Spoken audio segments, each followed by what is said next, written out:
Hi everybody, this is Mr. Zoeller, and I'm going to be presenting to you a screencast today on the Fugitive Slave Act, Uncle Tom's Cabin. So the Fugitive Slave Act, if we remember, is part of the Compromise of 1850. So for our objective for today's video, so the first objective you have is that students can analyze the impact of the Fugitive Slave Act and Uncle Tom's Cabin on northern and southern states. So here we have two pictures representing Harriet Tubman, who was considered one of the founders and heroines of the Underground Railroad, whereas she was going into the South and helping slaves escape to freedom in the North. And this is what the Fugitive Slave Law is going to be passed about, since Southerners are losing their property, their slaves, and just because their slaves are in the North, Southerners believe they should have the right to get them back. Just like if somebody stole your property, you have the right to get your property back. So this is the reason why Southerners want to add a fugitive slave law, is to get their slaves back. So let's go ahead and watch this video about that. So the Fugitive Slave Act is going to make it a crime to help runaway slaves. So any Americans that are involved in the Underground Railroad helping slaves to escape could be arrested. And it also allowed officials to arrest runaway slaves in free areas, which means even if you're a runaway slave and you make it to the North where there is no slavery, you could still be arrested and brought back to the South. And so suspected slaves would be brought before judges who would decide if they were free or not. Judges got $5 for freeing the slave and $10 for sending them back to their former owners. So the unfairness of the judges and the sending of free African Americans back into slavery horrified many Northerners. So there were many African Americans that were free in the North, that were born free, never were a slave. And if they're accused of being a slave, they don't have the right to testify in court, and they could be sent south into the South as a slave, even though they never were a slave themselves. So let's go ahead and watch our next video. So here's a sign that you would find in the North, and this one in particular in Boston, warning that all colored people in Boston be careful for watchmen and police and others who are coming to kidnap them and bring them to the South as slaves. And just a warning to everybody, and you can see when posted here, April 24th, 1851. So this is in response to the Fugitive Slave Act, which is part of the Compromise of 1850. So go ahead and take a look at that, read through that, pause the video if you need to. And then when you're ready, we'll go ahead and watch our next video here.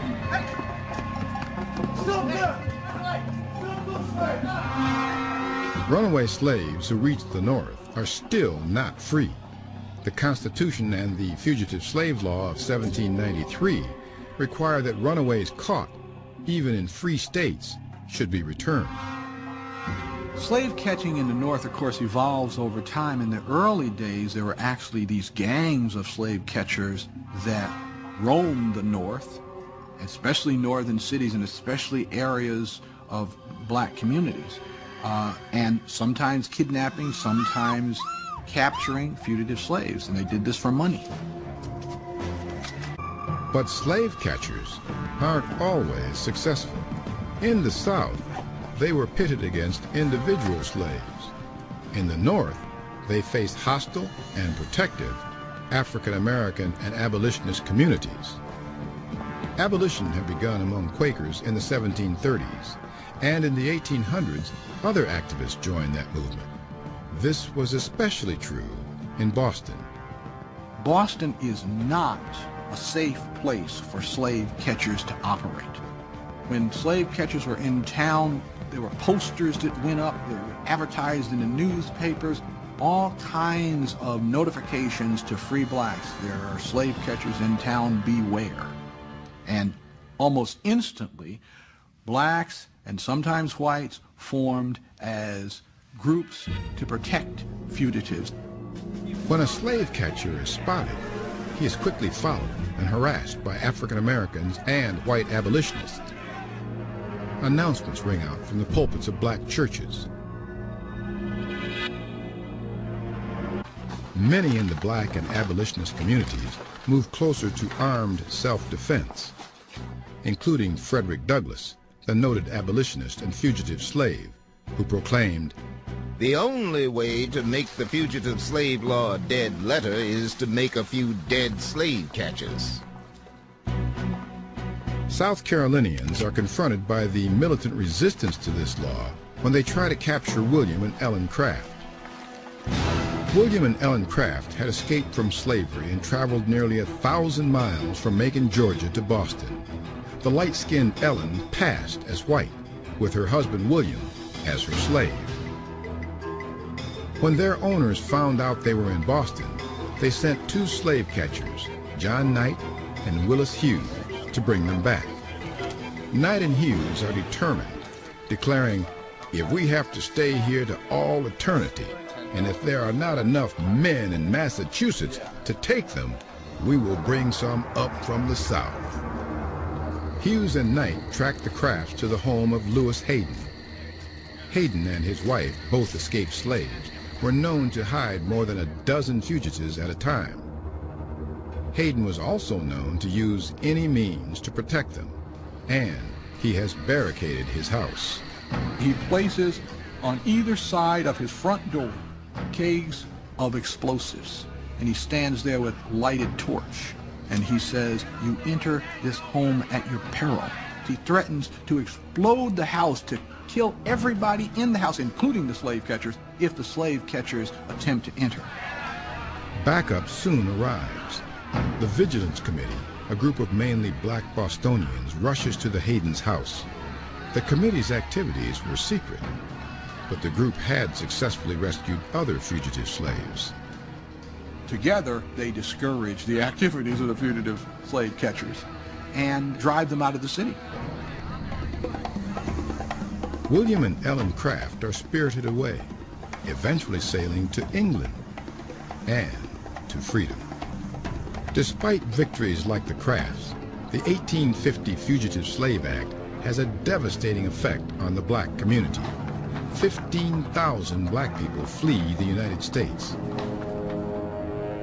In Boston, the 12th Street Baptist Church, one of the city's largest African American churches, loses fully 1/3 of its congregation. Though the ranks of the resistors have been drained, their spirit remains.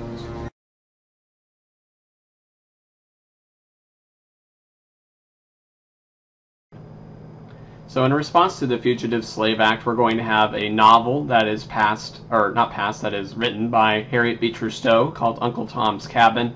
And this is going to be a very influential piece of literature that's going to sway many Northerners to now support the abolitionist movement, which the mission of the abolitionist movement is to end slavery in the United States.